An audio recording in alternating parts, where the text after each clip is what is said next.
Hey guys, it is Ryan. I'm not sure if you know this about me, but I'm a bit of a fun fanatic when I can. I like to work, but I like fun too. It's a thing. And now the truth is out there. I can tell you about my favorite place to have fun. Chumba Casino. They have hundreds of social casino style games to choose from with new games released each week. You can play for free anytime, anywhere. And each day brings a new chance to collect daily bonuses. So join me in the fun. Sign up now at ChumbaCasino.com. No purchase necessary. VGW Group. Void where prohibited by law. See terms and conditions. 18+. Hello, it is Ryan, and I was on a flight the other day playing one of my favorite social spin slot games on ChumbaCasino.com. I looked over at the person sitting next to me, and you know what they were doing? They were also playing Chumba Casino. Coincidence? I think not. Everybody's loving having fun with it. Chumba Casino is home to hundreds of casino-style games that you can play for free anytime, anywhere, even at 30,000 feet. So sign up now at ChumbaCasino.com to claim your free welcome bonus. That's ChumbaCasino.com and live the Chumba life. No purchase necessary. VGW Group. Void where prohibited by law. See terms and conditions. 18+. Hello and welcome to the Wrap Podcast, the place for fans of Welsh Regional Rugby to join together, discuss last week's game, chat about the important issues, and more importantly, hurl abuse at each other's teams. You can contact the show by email at welshregionalrugbypod@gmail.com. So let's get on with it, shall we? Okay, welcome to this week's Wrap Podcast. We are late this week. We are late, and I'm not going to apportion any blame, but it's entirely Reese's fault. You know, am I right there, Reese, or am I right? Indeed. I'll take the blame. I'll shoulder Taking it. the blame for that. Yeah. We're here as normal with me, Lee G, Carwyn, and Jamie. How are you both, gents? All good, thank you. Yeah, all well. So before we start off, so we've had 5 minutes while we were waiting for Reese, and already there's steam coming out of Jamie's ears. So we're going to save that bit for later. But so before we crack on with Drink of the Week, Reese, tell us exactly, tell the world why we've had to record so late this week. All right, because I had to go to band practice on Tuesday nights. Yeah, man. This one time at band camp. The best covers band in South Wales. We're available to hire. We're called Exit 49. There we are. There's a plug. And there's 4 middle-aged men trying to live out their dreams as rock stars. And one young woman, we're not sure why she hangs around with us, singing the songs. Yeah. I don't think she's living out the dream, mate. I think you guys are living out the dream, and she's kind of like, all right, Dad says I've got to go and do something. We think we look good when we're up there, but we've seen the videos as well. So, what kind of stuff do you play? Just rock from like the 80s, 90s, and noughties. So Nirvana, Foo Fighters, Cult. Excellent. Like the sound of that. Even a bit of a Alanis Morissette, would you believe? Because everybody can put songs into the bucket.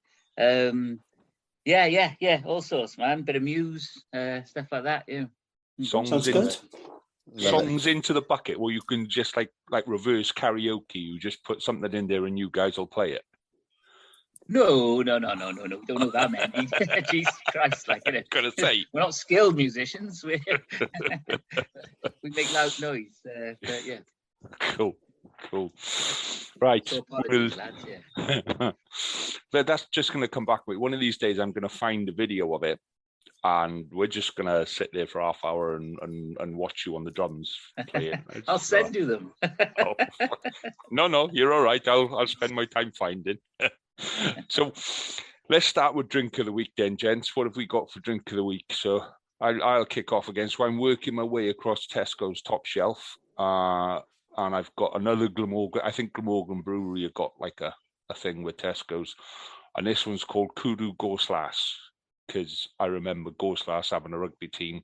And I think I played against them once, but I can't actually remember if I did or if I did. I probably got knocked out. So, yeah. So, and it's a decent pint. It's a nice clear one. And it's like old style. None of this new bubbly stuff. It's a proper old style flat beer. I like this one. So who else has got something this week? I've gone boring. I went highbrow last week with a Ned's Pinot Grigio, but this week I've gone with a Budweiser. I'm slumming it. Slumming the Budweiser. Jamie, what have you got? Go on, go on, well, I'm full up with cold. Oh, go on then. Go on, Carl. Oh, yeah, I've got a authentic Moretti. Nice. Love a Moretti. Nice. And I've already just come back from the local pub and had a couple of pints while the wife's in Ireland. So give the kids a quick game of Skittles, as you do. So I'm ready to roll tonight. Is that a proper, authentic Italian one? Well, it's Moretti. Is it Authentica. How the hell can I see that from here? Is it Italian? Oh, fuck, I can tell you've been down the pub already, mate. Yeah. Literally all you needed to do was read the bottle. Well. It's probably brewed in... Actually, it's an extract of Heineken. Brewed Heineken makes it. Yeah, it's owned by Heineken. Well, I didn't know that. Yeah, it's owned by Heineken, beer Moretti. So, yeah, that'll be right. It's nice, though, isn't it? It's nice, yeah. It's going down really well. Yeah. There's a few more in the fridge as well. That's the wipes away. This is going downhill tonight, isn't it? So you're skipping it tonight, then, are you, Jamie? You got your lemon sip, have you? Well, I got tea because I'm full up with cold. So I know it's boring, but I don't care. So that's what I'm going with. We all have those moments. I was on the tea last week. Yeah. I've had a bad cold the last 2 weeks. It's going round, isn't it? Loads of people I know in work have got it, and it's the time of the year. It's weather change, but I'm full up with it. So I'm on the Tetleys tonight. Tea, not a beer. On the Tetleys, yeah. Right. So we will crack off with proper rugby stuff in a minute, but before we do, right? So I just wanted to check that we're all okay with renaming the show Four Wankers Talking Bollocks About Rugby, because it's good. Just got a ring to it. That's the best tweet I've seen. But they're not wrong, are they? Let's be honest. Yeah. So if you follow us on Twitter, we have a resident stalker. I think he loves us really, but we've got a resident stalker that just anything we say and do, he just seems to slag off. No matter what it is, he's just slagging us off. And then a whole load of people kind of pitched in and just. So one guy came in and just called us. Something like you're just wankers talking bollocks about rugby, but I really like you. Which I think if we were like proper, we could put that on a big billboard. Tonight you can listen to Four Wankers Talking Bollocks About Rugby, and I think that kind of connects with a lot of people. Really, I think when you're in the clubhouse after a game on a Saturday, that's pretty much what you get, just a load of wankers talking bollocks about rugby. To be fair, that comment came from Twitter, and Twitter is full of wankers talking bollocks about rugby, myself included. So it is what it is, isn't it? Yeah, it's fine. There's some proper keyboard warriors out there. There's some proper keyboard warriors. Yeah, and it's good. It's good to get them going. I think it's good. Publicity. I think that's the thing, though, isn't it? Rugby is a passionate sport, and you want it to evoke the passion. You want people to care about it, and you want people to get excited and to have the emotion. And when you hear Jamie talking about selection policy for the Dragons, strap yourselves in, guys, because we're in for a rough one on that. But that's the kind of passion that we're talking about when we're being fans, isn't it? It's just every now and again people overstep the mark a little and make it a bit too personal, but it's part of the joy of the game, I suppose. No, but absolutely. Anyway. Well, let's move on to the Scarlets. How well their season's going so far. I think we should let Reece, have his moment of glory here. So, Reece, do you want to tell me what went wrong? You're responsible the ref was bloody excellent as well. It's mixed bag, isn't it? Mixed feelings about the match, isn't it? Because what an awful game of rugby it was.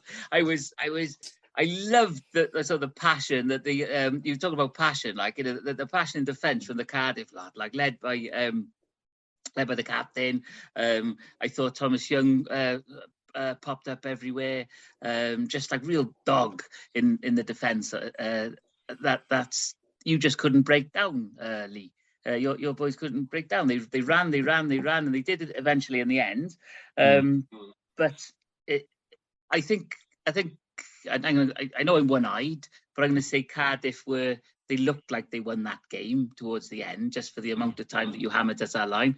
And I know you think one of those tries was a try. I'm not so sure about that myself. I'll be fair. One of them, the forward pass was forward. And I know I've seen a lot of people saying, yeah, but his hands are moving backwards. I think that rule's a load of bollocks. He threw was the fucking ball 5 yards forward. Exactly, yeah. When you look at it, it looks like his hands are going backwards, but it was forward. The other try should have definitely been a try, and then. So which try? The one where was it McNichol? No, mate, you don't need to think about it because it wasn't a try. Oh, fuck. It's a good job you're at the end of a screen, I tell you. No, I think there was some. The bit that pissed me off the most, right, was like the bit at the end of the game where we're just hammering the line and bang, bang, bang, bang, bang. You've got one guy in the bin. We've got Combier literally standing on the touchline, right? So the play was far right, and we're hammering away in that far right-hand corner. You've got Combier stood on the far left hand, and we've tried like 6 crossfield kicks and fucked up every single one of them. You've got Combier there with nobody in front of him. The closest player was Max Llewellyn, and he was touching the bloody posts. Yeah, he was leaning on the posts, and we were going like, he's got 30, 40 yards. Just somebody hoof it, give it to a prop, kick it the other side of the pitch. He's in for a try. And we just kept going, bang, bang, bang, bang, bang, straight. And we're just like, the way we played against Ulster, the way we played against Ospreys, it's just like we've gone straight into that panic mode. It's just like, right, okay, we can't throw the ball. We can't, we've just lost all of that confidence from the start of the season.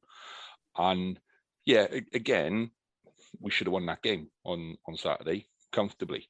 The amount of possession that we had, and we just failed to convert it again. And I think last week I talked about the Scarlets attack, and I said, it's okay. It's the defence that's got issues. I want to take that comment back because Scarlets attack was absolutely dreadful. I'm watching in the pub with these Scarlets boys, and they kept saying, "What are we doing in attack? We look clueless." And they did. The one thing I will say, Cardiff probably did deserve it on balance. Yes, Scarlets could have won it. But they looked more threatening with ball in hand, I thought, Cardiff than Scarlets, because to me, Scarlets just didn't look like they knew what they were doing. How many times did Cardiff attack how many times did Cardiff have ball in the Scarlets 22? I haven't got the stats in front of me, so I can't tell you that. Not that many. Yeah. But they did look, they still looked like they had an idea. Where Scarlets looked completely toothless. Probably, yeah. But to me, they did. They scored. They were clinical, yeah.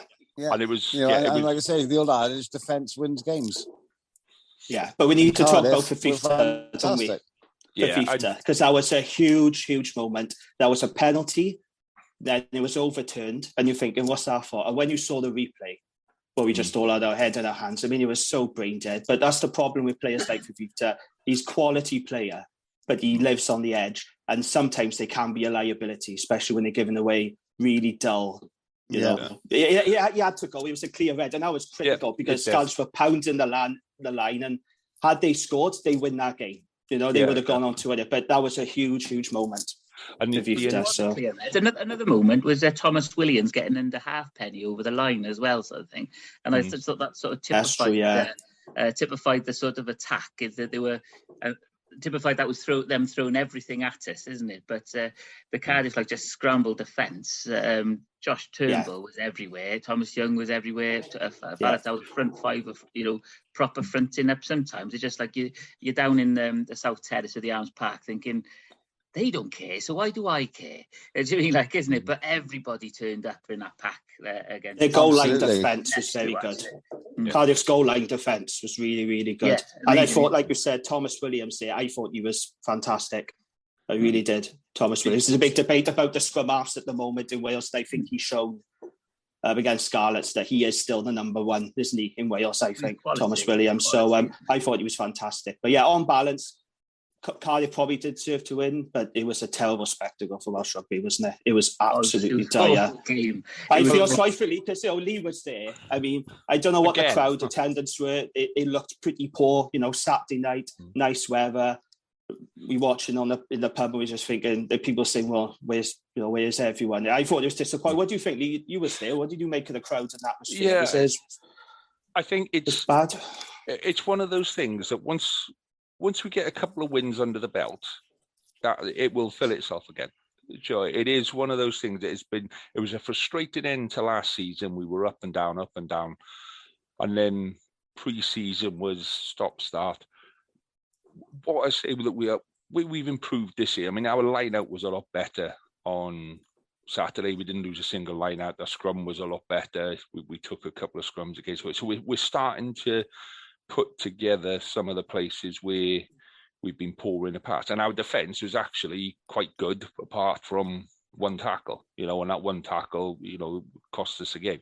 So, I think, like you said last week, we're now four games where we could have won all four. And if we're sitting there and we're winning all four games by 1 point, we're sitting there, why aren't we winning them by bonus point wins? Do you know what I mean? So we're not actually that far away from a decent win. It does feel like it. And if you read social media, oh my God, blow the place up and let's all go to Carmarthen.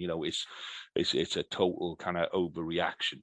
If you listen, I tell you what you should do is watch the game and switch the commentary off and just make your own decision about what's happening in the game, because that makes a massive difference. I've heard people say to me, oh, so-and-so was doing this and so-and-so was doing that.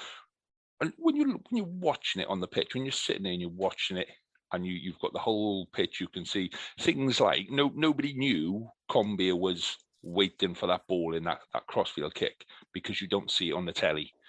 Yeah, you don't. You've got that tight up angle and you can just see him going bang, bang, bang, bang, bang. So when the crowd is screaming for that crossfield kick, you're not getting that feel. So, I think watching it without the commentary for me is always better than watching it with, just because you get to make your own decision about what's going on and you actually start looking at what is going on and how it's working. I just felt we're not that far away. I'll be honest, I thought Cardiff defence on Saturday was superb. I really did. It's what kept you in the game, because for 75 minutes won us the game. Yes, it's absolutely well that in the try. Yeah. It is what won us the game, isn't it? But and like the longer the game went on, that I felt the less the Scarlets thought that they could score. It became mistakes and things like a crash into the face from that clear out will happen. But if we were a bit more confident, if we'd have won those first three games, then you do start swinging the ball. Do you know what I mean? And let me ask you this, Lee. Sorry, let me ask you this. Dwayne Peel, is he really the right man for you going forward? Yeah, I think definitely, mate. Yeah, definitely. And I've seen a lot of people going, sack him, bring back Brad Moore. Yeah, Brad Moore didn't win that many games. There was a feeling in the club because he was a good crowd manager. And this is the one bit where I think Peel lets himself down. He took the players off the pitch after the game. You could see players were pretty fed up and all of this. And I think, do you know what? Just if they go and talk to, I think the feeling is that everybody hates us because we lost. If you're sitting there as a player, the last thing you want to do is go and have photos with kids and all that. And I totally get that. But actually, go and have that photo with a kid, because that kid will tell you that you're still his hero. And it doesn't matter what you've done, I still think you're amazing. And for that, as a player, that's what you need. You need to know that these people are still behind you, and that is where your confidence will come from. So I think that's the only bit that he lets himself down, is that media management, that crowd management, where we need to do. Do you feel he took the job a bit too early? Do you think he should have developed a bit more before taking on a head coach role? Should have stayed at Cardiff, shouldn't he? He'd have been sacked by now. It's a bit like having kids, isn't it? If you wait till you're ready, you'll never do it. Do you know what I mean? At some point, you've got to step into it. And if you look at how many Welsh coaches, Welsh born and bred head coaches we've developed over the last few years, none. You know, it's all far between. But I also think, like, because Di Young came in after Joubert, if you recall, like years ago, before he went to Wasps, and as part of his contract was when Joubert left, he could have But I thought they thought Joubert was going to be there for a longer time before he got the contract in South Africa, and then Di Young was suddenly thrown in the deep end. And that showed. He was really out of his depth, sort of thing. He wasn't ready at all, was he? No, not at all, sort of thing. And then we did come on. We had a good side that did make waves. Things like 2010, or when we hammered, absolutely murdered Gloucester in the English Cup, if you recall, with Tito and all those boys. But he just wasn't ready, sort of thing. And that's what we do. But that experience, players and coaches, isn't it? Just throw them in, and they, with a sink or swim mentality. And other countries maybe develop them more. Like most of the coaches around the world tend to be New Zealand or Australian, don't they? Isn't it? Because they've got this sort of pipeline of coaches. Well, yeah, they've got that.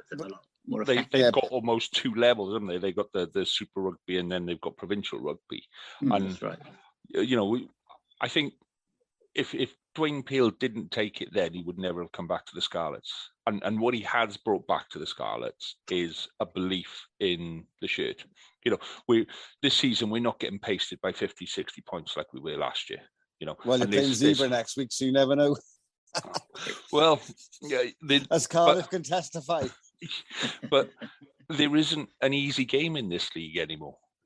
And this is where we were talking about earlier with squads and rotation. I don't think Scarlets, and this is where I made my prediction earlier in the year, that Scarlets are not going to get hammered the same way as Cardiff and Ospreys are, and Dragons to a certain extent. I think we've only got like 4 or 5 boys really in contention for Welsh places.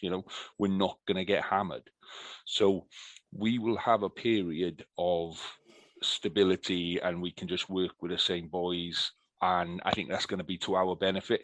I think that's probably what we need now. If we had a couple of weeks in South Africa now coming up, I'd take that, just because I think those players just need a bit of time together and a time away from all the bullshit that's going on outside, and just go, right, let's go back to where we need to be, sort of thing. So I don't think it's as bad as everyone's saying. And I think at some point we'll find out next week. No, even after the Zebra game, mate, I think what we're really good at in Wales is panicking and just going completely overboard with everything shit. It's not shit, all right, it's not great. We can see it's not great, but sometimes you've got to walk through the shit in order to get to the roses. And that's where we are now. But if Scarlets did lose to Zebra at home, there's going to be a hell of a lot of pressure put on Peel, isn't there? Because I'll be 5 games without to win, losing at home to Zebra. I mean, you would think that the pressure and the criticism from fans is only going to intensify, isn't it? So the Scarlets desperately have to win against Zebra. It don't have to be pretty. It could be as ugly as you like, but they've got to beat Zebra at home. They got to. But rightly or wrongly, is that pressure on Peel whereas, the senior players within that team, they need to take it on board and grab the team by the scruff of the neck, say, play the plan, get stuck in, and it will come together. At the end of the day, Peel isn't on the pitch, Yeah. Yeah, that's part of it. And we've got 20 odd players in the physio room, so that is again one of those bits. Excuses. Yeah. Well, no, it is. We got Scott Williams. If Scott Williams wasn't back this week, yeah. But if Scott Williams isn't back for this weekend, who the hell do you put it inside centre? We're literally down to.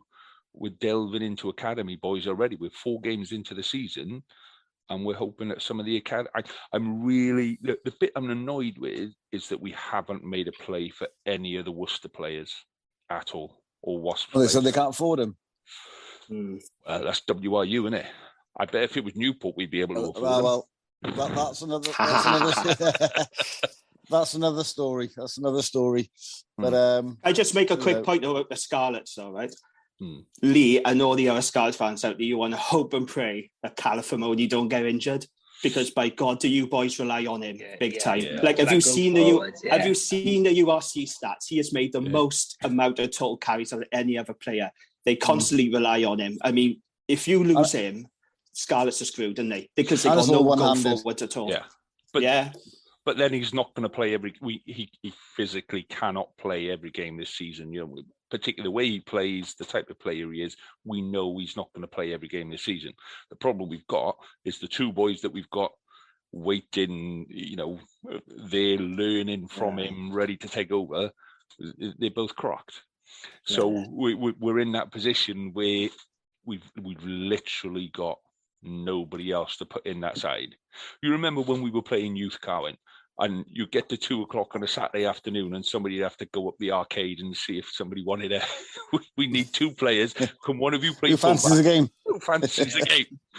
We're almost in that position. Yeah. So, you know, it does feel a little bit like that sometimes. But, yeah, you're right. I mean, the man's a massive ball carrier. But he's been a terrific signing, isn't he? And you don't forget, he's no spring chicken now. He's 34 years old, and he's still constantly getting over that game like you. I think he's terrific, but he's that old, and the Scarlets, they are relying a hell of a lot on him. I think too much, personally. Yeah. But can I just ask, what happened to Tamani, Lepeta Tamani? Because he went off again, and he was starting to have a big impact in that game for Cardiff. Then did he have a head injury or something? No, a knee, wasn't it? He was injured, hang on, I'll find out what. He was right in front of me. I tell you what, he's a big boy. He's a unit. Big lad. For years we've needed a second row like him, and for years we've just like bought new centres and flankers, like, you know, or wingers, you know what I mean? Like, isn't it? And like the fans are just like heads in their hands, is like, you know, the roar that went up when we signed our hip from the Ospreys, like, isn't it? Finally, like a decent number 3, you know, what have you. And then year on year, we had these little, you know, skinny second rows or academy boy second rows. Like Seb Davis came through. I remember him coming through and him playing in week in, week out. And he was, he's a bigger boy now, like, isn't he? But at the time, he was, you know, 21, 22 sort of thing. And time, 110% every game. And you could see there was a lot of potential there. But, we've needed the Tamani for ages, man. He was stood. He was getting treatment about 10, 15 metres in front of me. And I was looking at the size of his legs and I thought, I could probably get my arms around one. Do you know what I mean? How on earth do you manage to get 2 arms around that guy and stop him running? I know. He's massive, mate. I was talking to him up the road here the other day, and he is huge. Absolutely massive. Yeah, he was outside the co-op the other day, yeah. He was outside the co-op? It was outside the co-op. It was the day after. In Danlath North. He lives just up in Whitchurch. It was the day after you beat Munster, and I was chatting to him. So I just stopped, you know, as you do. It's an exclusive for the pod. That's an exclusive for the pod then. Tamani shops are co-op. There we are. Absolutely. Absolutely. You heard it here first. You heard it here first. Exclusive. That'll be in Wales Online tomorrow, that one. And the Hallow half breakfast in the Fino. It'll all be in Wales Online. You watch. In the Fino, you know what I said about buying centres and all that? Like, I remember we bought Willis Hallow, who, by the way, was amazing in defence and had a bit of go forward himself against you boys and what have you. I do like Willis. But we played the game against Powell before going on to beat Gloucester. And we'd all gone to watch the game. And me and my wife went into the Fino lounge for the last pint on the way home, sort of thing, because, didn't have kids, and why not? My wife went to the toilet and tapped on my shoulder. And I turned around, it's Willis Hallow, because I was wearing a Cardiff shirt, and he says, all right, mate. Now, I'm a 44-year-old man, but I can still be starstruck. Now, he's a Kiwi, my wife is a Kiwi, and so this is what came out of my mouth. I went, my wife's in the toilet. And he went, all right. And I went, oh, but good game today, mate. Good game today. And my wife came back, and he was lovely. He had a chat with us. He was holding court, like he was like there's loads of people around him, but he felt he had a chat with my wife and asked her where she was from and all that. And then when we left, he called over to us. Oh, nice to meet you and bye and stuff like that. Yeah, really nice guy, like yeah. But my wife's in the toilet. He was like, yeah, Reese. But Carwyn messaged. Seems a nice guy, doesn't he? Yeah, but Carwyn messaged me, right? And he's like, I was sat in the cafe opposite Halahola, and this is when all the stuff about the eggs was going on. I was going like, is he having scrambled eggs on toast? Go on, ask him, is he having eggs? How does he like his eggs? Carwyn's like, well, for what I see, they were poached. I know you, Fanny. Go and ask him. Don't be a wuss. Go and make an egg joke with him, you bastard. But no, you wussed out again, didn't you, mate? Anyway, look, let's move on. Let's talk about a decent team, Ulster, because they were class. Admittedly, up against a second and a half string Ospreys team. You know, it was coming, especially when the Ospreys tried to run it from the first kickoff, and it all went tits up from there, to be honest. How did it go for the first kickoff? Watch, wasn't it? Oh, you know, I admittedly, and I agree with the commentators, when Gareth Thomas took that head knock and he was down, the ref should have blew the whistle straight away. You know, we talk about player welfare, and that should have stopped. It wouldn't have changed the outcome of the game by any means, but it would have stopped that first try in the first 2 minutes. But you know, it was just one of those games. And I told you in the weekly, and I just mentioned it to Jamie there earlier, that it's like it's Wales over region at the moment. You know, the boys who are contracted. This is just my personal opinion. The boys who are contracted on WRU contracts, they have to have a certain amount of time games they can play. I don't know if the region chooses when they can't play, or if they're told, right, they're not playing this week, they have to rest. But you know, they're not. They're guaranteed that spot in the Welsh squad. So if there was no guarantees, these players would have to play week in, week out to prove themselves, to get in that squad. You know, and they're fighting for a place, and with them fighting for those places, the region is then doing well. You know. And I think that will go forward into the Welsh team. It'll make the Welsh team better. Not all right, you know, we're in the squad. We're not playing this. We can rest up a bit. I get the player welfare thing, but it just has a huge impact on the region, and that's all 4 regions. You know, absolutely. It curtails their ability to be able to be successful, doesn't it? Because the best players in a small nation are always being sort of rested or put on camp.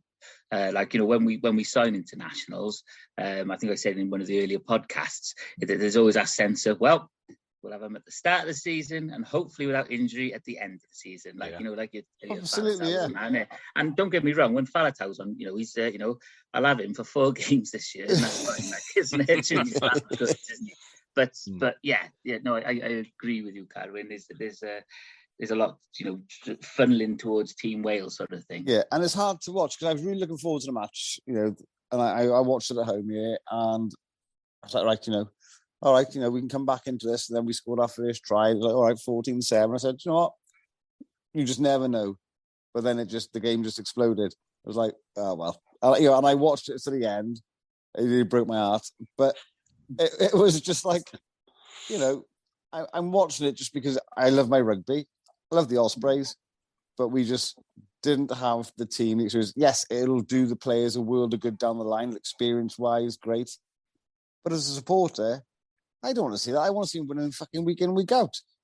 You know, get the players on the pitch. If they're not injured, get your best team on week in, week out. Good luck.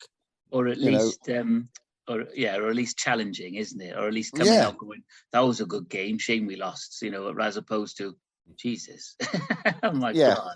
So I think the difference is right. When those Irish sides lose players, right?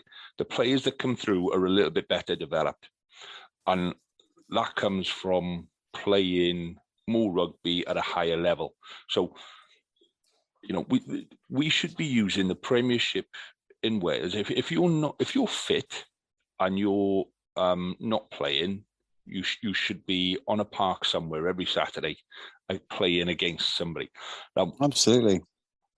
I've seen the Scarlets do it a lot more this season than I have. I think every single fit player plays every week now.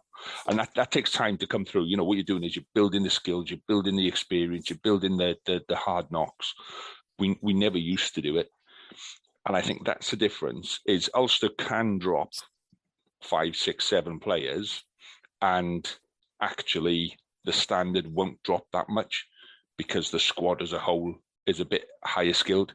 And I think that's where we really get hammered, is they say we're putting players in, like you said just now, Carl, you're putting players in and they're learning from the experience. They should have been learning from that experience for the last 2 years playing in the Premiership. Do you know what I mean? Yeah, there needs to be a higher quality, a higher standard in the Premiership as well, you know. And God, I said that comes with the people who aren't playing well for the region, shunt them straight back down. If they're not playing well enough, they get back in that Premiership until they buck up. Yeah. Then bring them back up into the regions if they're good enough. And those people in the Premiership, if they're good enough, get them back up into the region. The drop off in ability is quite considerable, isn't it? With it's huge. Yeah, it is huge. But like you were just saying about Callum Mahoney, if Scarlets lose Callum Mahoney, who's that player to come in? You know, who's pushing Callum Mahoney at the minute? And we haven't got anyone. You know, it's the same as like, who's pushing Rhys Webb at Ospreys. I'll be honest. Don't get me started here. Don't get me started. Because I tell you what, my granny could push him, mate. Webb's been dead awful, 6 months. He's had the most turnovers against him. So I read the stats yesterday. The most turnovers against him in the league. And then, but like watching Ruben Morgan-Williams there, he's screaming for penalties at the back of the scrum rather than just, if there's going to be a penalty, the ref will blow for a penalty, get the fucking ball out, get him moving. Don't hang about. You know, he's just he's wasting time. But with Rhys Webb, though, people really got to stop talking about him for Wales. That ship has sailed. What is the point of bringing in Rhys Webb? I would see now 33, 34. Why bring him in? You know, I just don't understand. You know, I'm a big fan of Rhys Webb. When I hear people saying about, he should be back in the Wales selection. No, he's too old now. And that his ship sailed, exactly. I mean, when he played for Wales, don't get me wrong, he was really good for Wales. You know, but he went off, he did his thing, as his own choice, good luck. And, you know, nothing held against the guy. But, and he was playing well for the Ospreys at the time.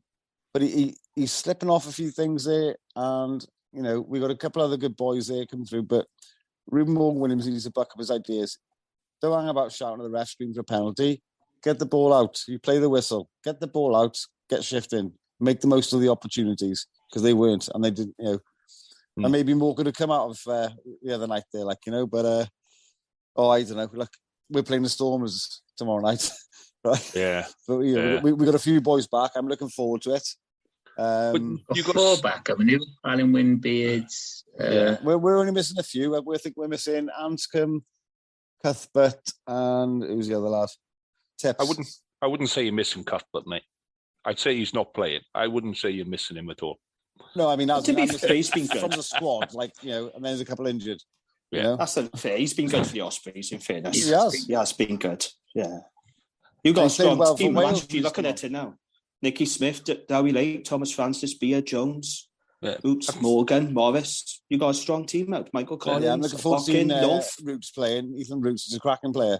You know, I think you got six internationals in your pack, and I think you got 3 international backs out. You know, and hopefully that'll be like a steady set piece, isn't it? You'd hope. Yeah. Well, look, while you're talking about internationals, I don't know how long we got left on the cast this evening. You mentioned squads, because I think they're picking the Welsh squad next week. We'll move on to, sorry, Jane. We'll move on to the Dragons now. I just want to... No, it's okay. We can skip the Dragons. Don't worry about that. That's not Wales. That's absolutely fine.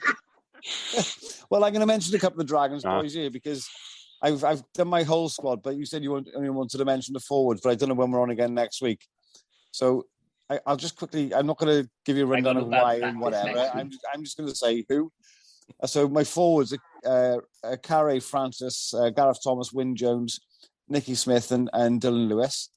Then you've got Lake, Ryan Elias and Owens, Rowlands, Beard, Alan Jones, and I'm not sure for a fourth second row there. I haven't decided yet. Then you've got Revel, Shinzuna, Tips, and Lewis Hughes in the back row with Follett and Morgan Morris. And then you've got Kieran Hardy and Thomas Williams scrum halves. Only two of them. Bigger, Anscombe, Costello. North, Tompkins, Dixon, and Llewellyn. Dixon, bloody hell. Dixon? Yeah, I like Dixon. He's solid. Lewis Rizame, He's not played. Keelan Giles. He was playing last week. Yeah, he's been playing. Adams, Halfpenny, and McNichol. That is my squad. How many You beers? can laugh your tits off all you want. I even included a couple of Scarlets in it just to make you happy. Sarah, how many beers have you had? Because you went. I tell you what, we won't do the rundown on the national side. Oh, we'll just do forwards, and then you just run through the whole lot. And then Jamie's there going, "We're going to talk about fucking Dragons yet, boys." You said about the forwards, but look, I just wanted to get that out there. Say, that's fine. Couple of players in there though, right? Ken Owens been one, and Lee Halfpenny.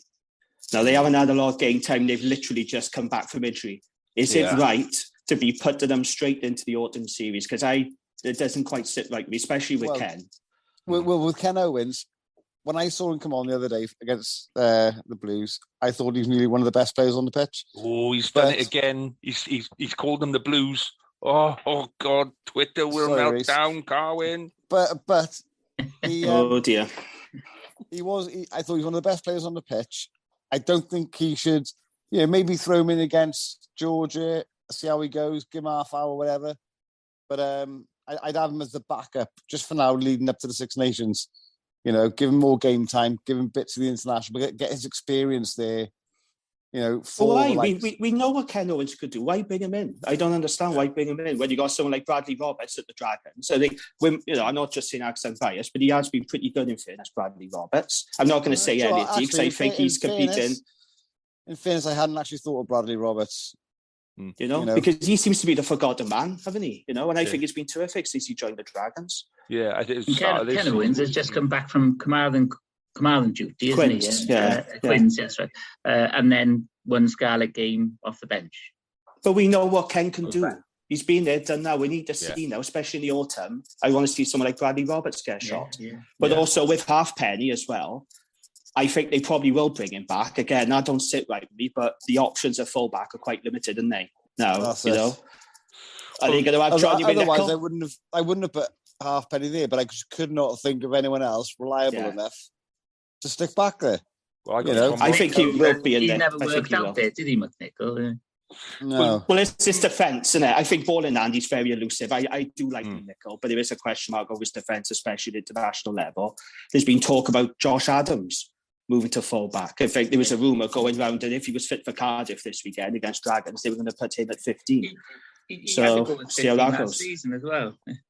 He has played at 15. He did it for Worcester as well. He was at Worcester, so and played full-back. So, but yeah, full-back is that's a tricky position, and as well as hooker. But I wouldn't have Ken in.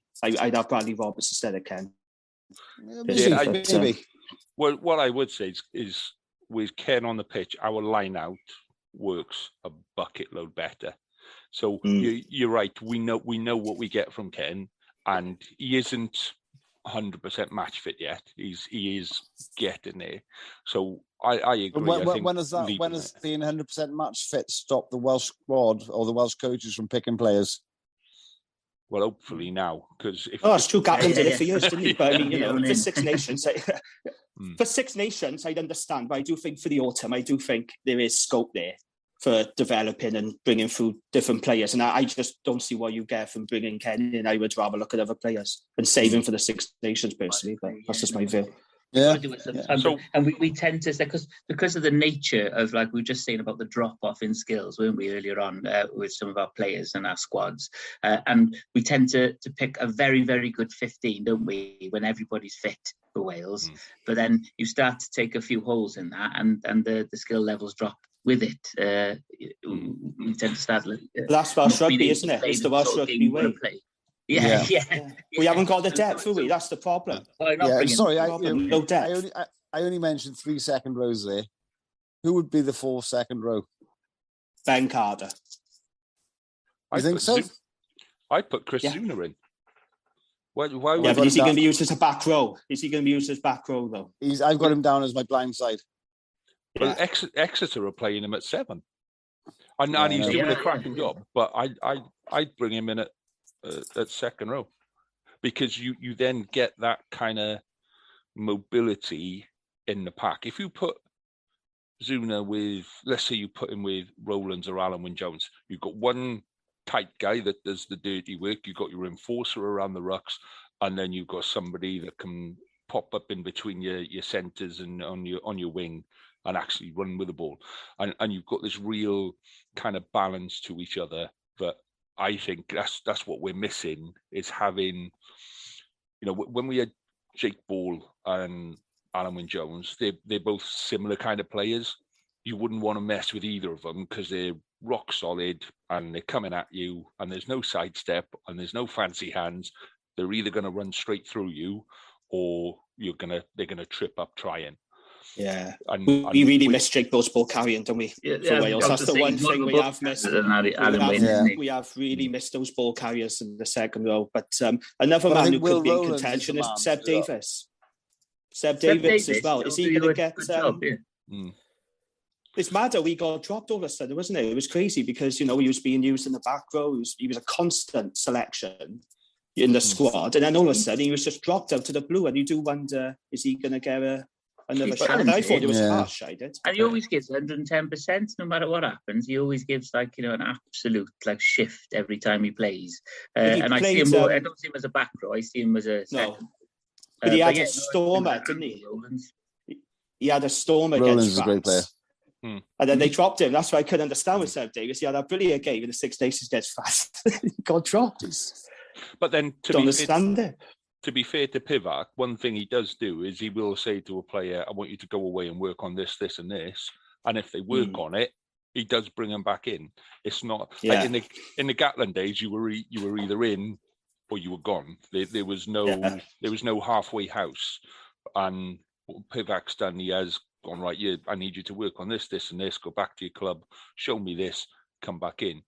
And it's a good point because he's done it with Lewis Rees-Zammit, haven't he? Because I remember when he got dropped, there was a big hoo-ha about it. And I thought, Christ, that's harsh. But fair play, it was the right decision because he's been tearing up for Gloucester ever since, really, haven't he? So, and not as high profile, Owen Lane. He did. He's not going to bother it and stuff like that. I know he's injured at the moment, isn't it? But he did the same with him, sort of thing. And he went away and started having absolute stormers for Cardiff. Yeah, I forgot to mention Max Llewellyn as well. I think he's had a great start to the season. He deserves it. And I think he's probably going to be in that squad as well. So and if he's not, who would you put? Right, I think that there are two key areas as a team or as a squad where we're weak. One is front row, and one is outside centre. I think like you say, Max Llewellyn is one of those players that is coming through. You've also got Tonkinson. Who else have you got? Tomkinson? Tompkins, not Tompkinson. Tompkins. He plays for the Dragons. He's not available. Yeah, no, you know the one. The other one. We're all watching Twitter over our shoulder, yeah? Sorry, how many beers you have, Lee? Sorry, what did you say about me? No, Tompkins. So, and then you've got Johnny Williams, but he's injured. Yeah. So inside centre, that there is a choice of 3 or 4. Outside centre is quite limited. Yeah. So putting George North in there, he's not even playing outside centre at Ospreys, and then you're just going to chuck him in against New Zealand at outside centre and go, one of the best outside centres in the world, isn't it? Yeah. I think the front three, we're weak. I don't think we've got anybody there that people fear at the minute. I think a couple of years ago, probably Wynne-Jones was feared when he was with the Lions, but right now he's okay. He's not great. He's okay. Ken, when Ken Owens is on fire, he's great. But he's just coming back from injury, and I think Bradley Roberts is playing really well at the minute, but he needs to have a couple of games at that international level to really stamp the authority and really get stuck into someone and go, actually, we're not having this. And then maybe Thomas Francis, but again, he's a decent scrummager, but he doesn't do anything else on the pitch. I just think with that front three, really, really light, and we're going up against sides that are going to go, do you know what? Our front three are going to rip the shit out of your front three. And I don't think we'll be able to do anything from that. Do you know what I mean? From scrums, from lineouts, rucks will be second best if we don't get that front three sorted. So my question is, who's your front three? You say about Thomas Francis, but I've always like when the modern game sort of came in, like the professional game and stuff like that. And you had these props like running like centres and stuff like that, but couldn't scrum for toffee. And I can think of he improved throughout his career, so I don't want to be nasty to anybody, but Scott Andrews, his scrummaging got better towards the end of his career, and he was brilliant about the park. But all I want my props to do is to scrummage to start with, and everything, and hit every ruck they can and lift in the line out, isn't it? Yeah, and then their game can be developed. If that is perfect, if that is strong, that's their number one job. Yeah, and then like I was pleased to see like I'm going to mention the Cardiff boy again. I do apologise, but bloody Cardiff bias on this show. Bloody hell, Cardiff this, Cardiff that. But Dylan Lewis in South Africa. I'm not saying he was choosing, but my point is like, isn't it? There's more boys now going the other way that they thought against the likes of Kits Off and all those South African boys would actually be destroyed, and they weren't. They really. I don't know what the change was, but they scrummaged really, really well, and that's the starting point, isn't it? So if Thomas Francis is what he's offering is hitting every ruck and scrummaging fairly well against these big sides, because the drop off is that those big packs will just or very well developed packs will just eat us. Do you mean like in this? So I want a scrummager first and foremost, in my front three. So I don't mind keeping with Thomas Francis, but as long as he's there's a game plan to it. Yeah, I absolutely agree with that. I think there's a whole load of players. There's a raft of players just underneath that are really decent players, but they're not kind of dominating. They're not making that step up to international level and then dominating it international level. You look at someone like Genge and Sinclair at Bristol. They dominate at international level. They take the club form and they do it at international level, and they're a little bit but they're a little bit crazy. They've got that kind of look in their eye that says, if you look at me, it's I'm going to smash you. Yeah. I think that's just you, Cameron. Jesus. I think that's just the look people give you outside the co-op, Carwin. I wouldn't. I think he was winking, to be honest. But we do struggle with scrummaging props, though, don't we? And our best scrummaging prop is not available, and that is Samson Lee. He is out and out our best scrummaging tight end that we have in Wales, but unfortunately he's just plagued by injuries, and it's a real shame because I'm a big fan of Samson Lee, and now he's a guy who can't scrummage. Have you seen how wide he is? He said like what's his name, your new guy at Cardiff. So I was in Italy over summer, and Samson Lee was walking out the gym. Fuck me, the sun went in. He was about 8 foot wide. He is wide. He was remember those Gren calendars, though? Do you remember the Gren calendars, the rugby calendars? He looks like a prop from the Gren calendars. They do even the hair. Sorry, Samson. No, I'll back down right now. Oh gosh, he's anyway, massive. But let's talk about Dragons and Benetton Treviso. Have you just found the script again? Did you drop the script? Well, I wanted to get it in before I forgot. That's all. Just before I forgot. Let's do Dragon. Jamie thought you'd escaped then. While you're talking about the Dragons, I'll go have a quick fag break and I'll come back and she'll all be over. That's fine. Every I'll be back up. They're good flagging me off from away now. To be fair, we've had 2 weeks of encouragement from the Dragons, haven't we? Against Munster and Sharks. But I am afraid to say that the Dragons have returned to being Dragonsy. It did feel like the same old Dragons. So this is my issue, right? So I knew that we were going to make changes because Di Flanagan hinted about making a couple of changes. I'm on the train now and I'm waiting for the team sheet to pop up on Twitter. And I looked at it. And when I saw 10 changes, I was like, oh, for fuck's sake. Because I knew that team wasn't going to get the job done in Benetton. He should never have made 10 changes. I like Di Flanagan a lot. I think he's been doing a good job since he arrived. But for me, that was his first big mistake, to make that amount of changes, because momentum is everything in sport, right? And we needed to keep it going. But what's happened now? We made all those changes. We went to Benetton. We put in a disjointed, poor performance, and now the momentum is gone.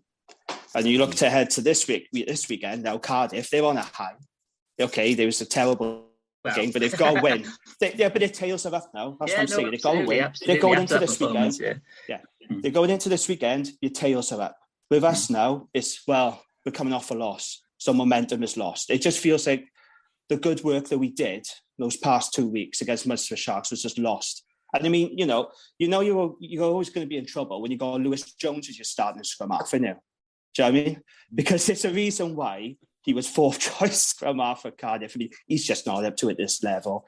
No, he's not. I think I've made the point of Lewis Jones before. Like I said, when Cardiff were really in the doldrums, and I'm saying that a couple of seasons ago, I think we still are. But still are. We didn't have like some of the star players like that we have now. We had like nobody, just some academy players, some old boys, and that. Yeah. But like Lewis Jones was the only scrum half, and I got to be fair. Like I liked him because not because of his skill sets, but because he gave 110. He was like a proper dog every game and stuff like that, and he was clearly like a Premiership player. He was like, there was no doubt about it. He was a Premiership player and stuff like that. I think he's fine sort of coming off the bench in the last 10, 15 minutes. I'm fine with that. I was like Tavis Noyle. I never wanted to see Tavis Noyle start for the Dragons. I didn't mind him coming off the bench to add a little bit of sip for 10 minutes, but I don't want to see him start. And I don't want to see players like Lewis Jones and Joe Davis start, quite frankly. And he was a golden boy once, wasn't he, Tavis Noyle, years ago? He was the next. He was the anointed one for Wales, wasn't he? Yeah. I mean, I never rated him personally, but But the front five, though, I mean, that was an absolute disaster, wasn't it?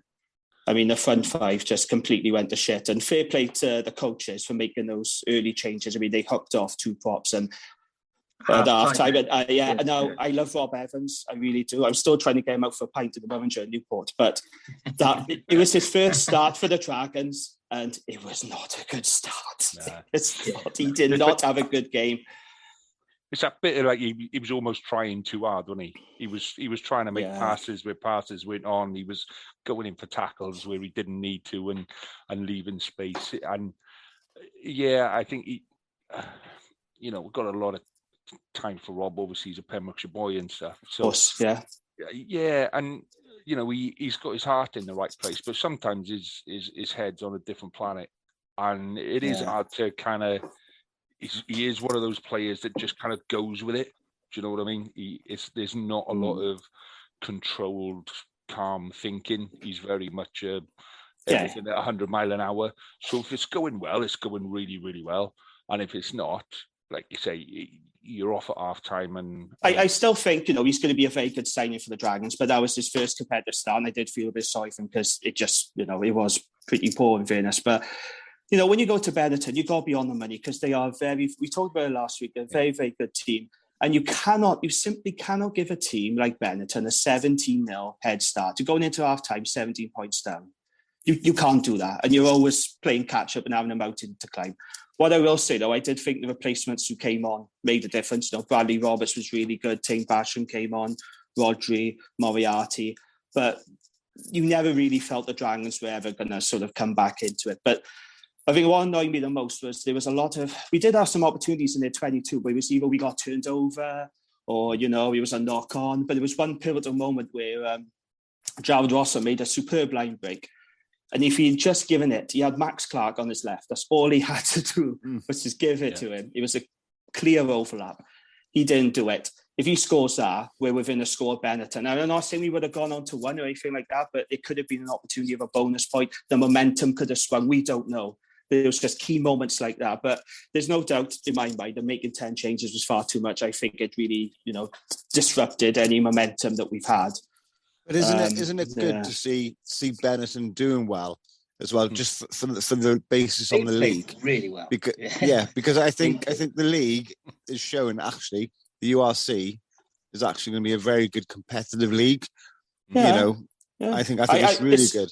I want to see Benetton. Yeah, no, I want to see Benetton doing well, just not against my team. Yeah, that's exactly where I am. Yeah, it's good for the league, but I don't want them doing it against the Dragons. Go play well against the Scottish boys, by all means. Yeah. Quick shout out as well. How good was it to see Steph Hughes? I thought it was terrific coming on, scoring a try. I'm a big fan of Steph Hughes. I think that's a good signing. So I was really pleased about that. Well, he's 28. The line took to Scarlets as well. Yeah. Scarlets, look, get to the line. They've got no bloody centres left.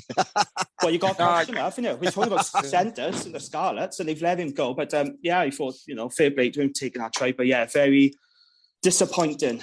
After all that momentum and the feel-good factor for me, it was ruined by making all those changes. And that's what happened when you put in a performance like that, when it was so disjointed. And, you've got to keep on. You've got to keep the players in there, keep on a roll. That's my point. That's what I was saying. I think 10 changes was far too much. Okay, we knew Will Rowlands weren't going to play. We know Seal Thompson weren't going to play. We knew certain players. But for me, you've got to have Moriarty starting. You've got to have Bradley Roberts starting. You've got to have Rodri starting because Lewis Jones just isn't up to it. Bless him. But yeah, disappointing. Really disappointing. But onwards we go, I suppose. I think some of the rugby that Benetton played, though, like the interpassing, like from they're a great team. They're great to watch, aren't they? From second rows and stuff like that was just absolutely scintillating. Yeah. I don't want to take anything away from Benetton. Mind they are a terrific team, and they do play some outstanding rugby, and fair play to them. They are good to watch. Well, if you look at the way Benetton are scoring tries now, it's very much over either from a rapid turnover, so it's a kick turnover, whatever, and it's 2 passes and in, and it's Dragons on Sunday, your tries came from 7th, 8th, 10th, 15th, 20th. It took time to build and build. And the difference with them now... Good defence. Yeah, but now when that ball is here and the chance is in, and they did it against us as well, turnover, 2 passes, 50 metres, gone. And it's clinical now. Whereas the last couple of seasons... there's been drop passes or they haven't turned the ball over or do you know what I mean? And now they're in that place where they actually, I think a lot of it is just confidence. But you say it there, Lee, clinical. And I think that's the case with all 4 regions. They aren't clinical enough. The last 2 passes, spaces there, they're not looking, they're not giving the pass at the right time. And then you look at the other Southern Hemisphere teams, bang, on the money. And we just don't have that vision.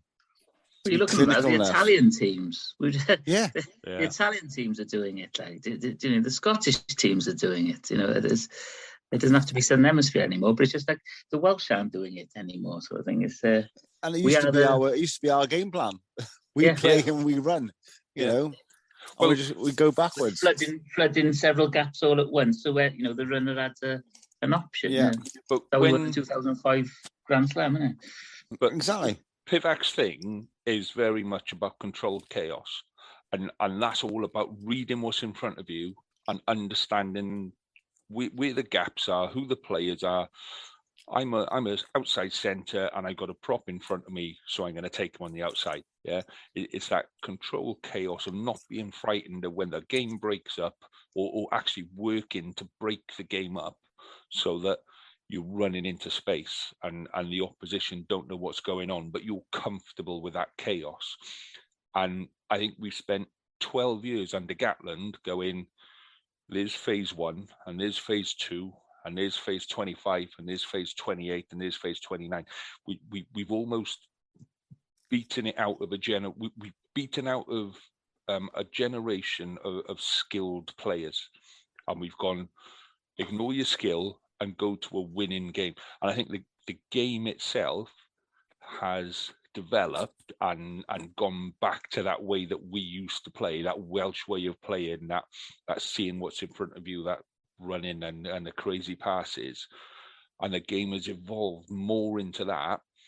And we've spent 15 years or whatever beating it out of ourselves, saying we don't want to play like this anymore. And I think that's more kind of taking its toll now, where we're trying to relearn these skills that us as boys, when we were growing up, when we were players growing up, that's what we would have practiced. We would have seen people like Jonathan Davis and John Devereux and Nigel Davis doing all this. Well, you didn't. Stuff. You never used to pass the bloody ball. I played. That's because you were 10 meters behind me. I was running forward every time. I just said, I would have passed you the ball, Carwyn, but you were either having a fag on the side of the pitch, talking to a bird on the side of the pitch, or so unfit that you were having a kip behind the bloody posts, mate. That's your... See, don't listen to him now. I think he knows I was the quickest on the pitch. Maybe not now. The only time you were the quickest is when somebody says there's a free pack of fags behind the goal line, mate. No, it was when I was being chased by big gingers down the touchline. I was away. But I think we have, when those kind of players that we grew up watching, you look at who the players that have grown up now watching, with the exception of possibly Shane Williams, we lost that skillful hero, that sidestep and go, and we're trying to re-educate players now back into that system of, you know what, it's okay to take a chance, it's okay to go and do these things. And I just think it's going to take a while to get properly back into developing players that can do that. I think there's enough players there that can, but like we were saying just now, getting 15 of them fit and on the park at the same time is going to be a tough call. I think you're always in Wales going to develop players like that. But I guess what you're saying is the game plan at the top of the game has always been, changed to the point of massive defences and, running straight and back in Gatlin's days, and especially in the early ones, the big wingers and all stuff like that. But I think they're still being developed. I mean, seeing some of the youngsters come through for Cardiff, even Max Llewellyn, a big boy, but he runs terrific lines, and he glides, and stuff like that. He's got some young, like Theo Cabango, he's not the finished article yet, but he's got absolute raw pace and can beat a man, stuff like that. So they're coming through, but I guess it's the coaches telling them, right, this is when you do your thing, and this is when you do the team thing, isn't it? Yeah. Anyway, gents, we're coming near to the end, and we need to make some predictions for the week ahead. So, rugby I could give up this early in the season because I'm absolutely shit at this bit.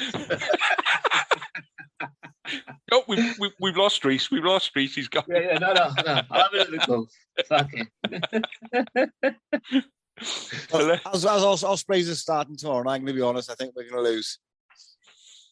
So I reckon you're going to get fucking stuffed. I think your head's going to disappear so far up your arse you'll be sneezing out through your belly button. I think that they're absolutely going to turn you over. And I changed my mind. I think we're going to win. Fuck you. I think I speak for both East Walian boys. You guys got issues between you.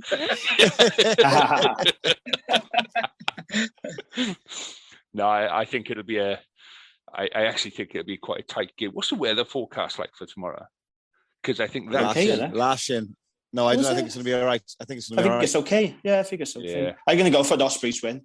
It's going to be a good game because Stormers are the champions. Let's not forget. But I got a feeling about the Ospreys tomorrow because I think when you got your full strength, that's when we know Ospreys are the most dangerous. So I'm going to go for Ospreys. I am by about 3 points. I hope so, because if we do, it'll be a cracking win. Yeah, they will. They absolutely will. They're a good team, the Stormers. Like I said, they're champions for a good reason. There is a little bit of rain in the forecast, and I think that'll play towards the Ospreys.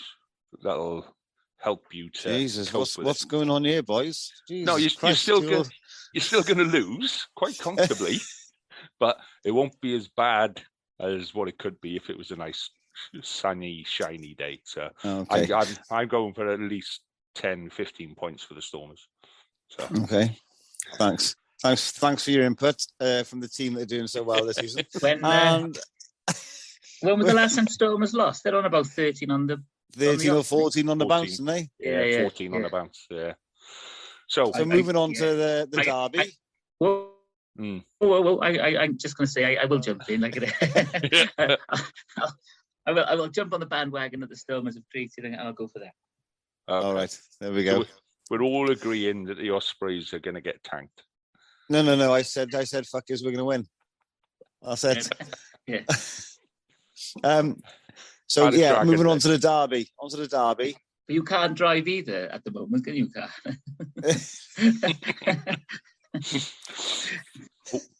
I reckon. No. So I reckon the Dragons are going to take Cardiff. Oh, don't be silly, man. Look, no, let's look at the facts, right? Seriously, now, let's look at the facts. I think James is my talking for me. Yeah, I am actually.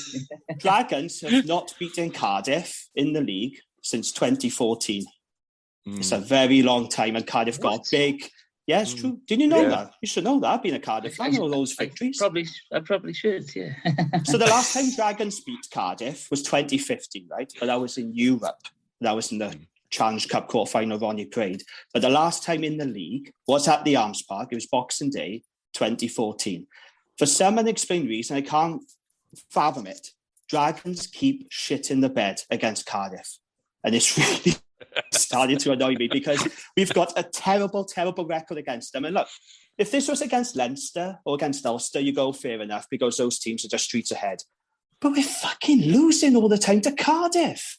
What is going on? It's driving me bonkers. I hate this derby so much. So, no, Dragons are not going to win. It's going to be another victory for Cardiff, I reckon, because I do think Dragons will somehow end up shitting the bed yet again.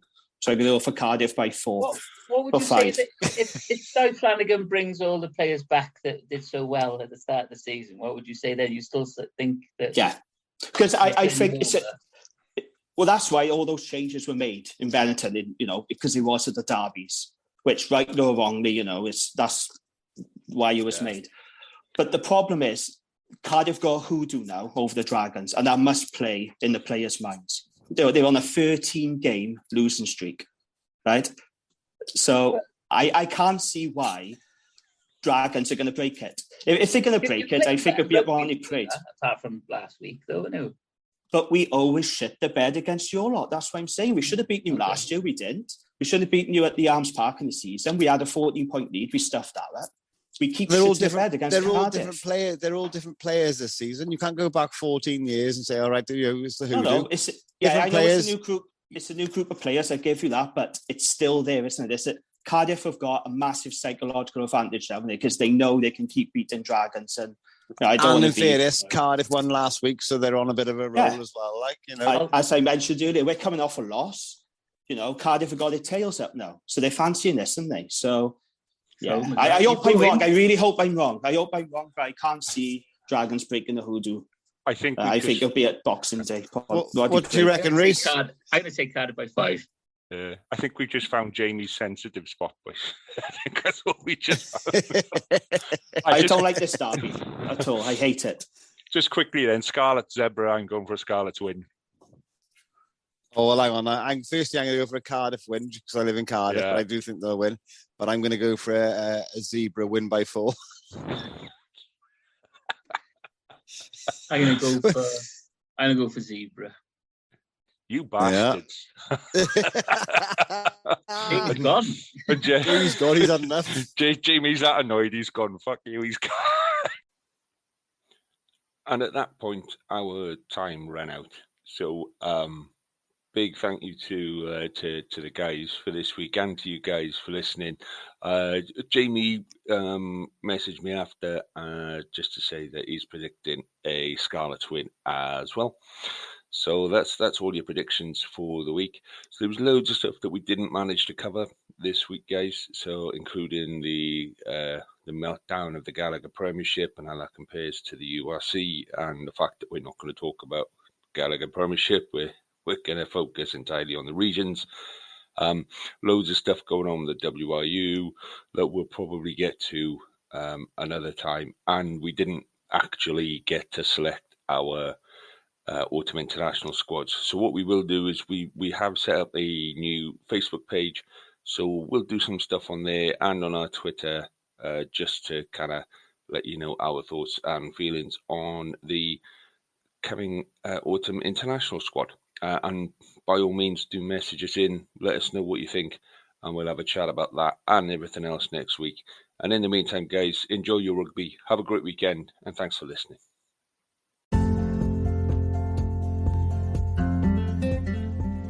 Thank you for listening to this week's show. We'd love to have you involved in next week, so you can email your comments to welshregionalrugbypod@gmail.com, or you can message us on Twitter on our handle, WRRA Podcast. And if you like the show, please subscribe and tell your mates. Until next week, dear friends, enjoy your game. Sports Social Podcast Network. With the Lucky Land Slots, you can get lucky just about anywhere. This is your captain speaking. We've got clear runway and the weather's fine, but we're just going to circle up here a while and get lucky. No, nothing like that. It's just these cash prizes add up quick. So I suggest you sit back, keep your tray table upright, and start getting lucky. Play for free at LuckyLandSlots.com. Are you feeling lucky? No purchase necessary. Void where prohibited by law. 18+ terms and conditions apply. See website for details.